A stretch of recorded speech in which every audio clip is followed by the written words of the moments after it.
Дорогие друзья, приветствуем вас на страничках нашего геомагнитного дневника, где мы в режиме реального времени будем выдавать вам самые последние данные о геомагнитной обстановке на нашей планете. Дорогие друзья, давайте посмотрим, какими будут магнитные бури в среду 12 июня 2024 года. По прогнозам Центра прогнозирования космической погоды Национального управления океанических и атмосферных исследований, а также лаборатории солнечной астрономии Института космических исследований, существенных магнитных бурь не ожидается.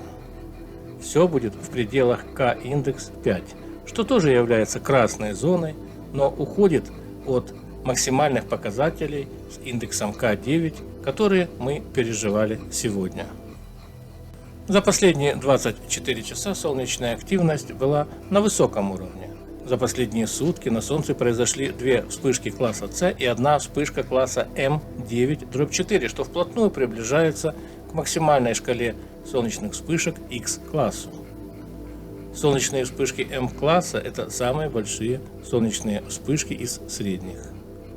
Можно сказать, что вспышка М9/4 может вызвать уровень радиопомех на дневной стороне Земли. Возможен солнечный радиационный шторм.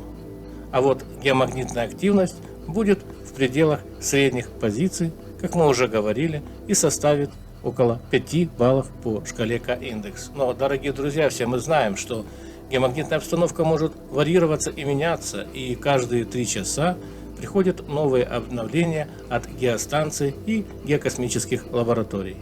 Следите за обновлением на нашем канале, выполняйте все нужные рекомендации при магнитных бурях и оставайтесь здоровыми.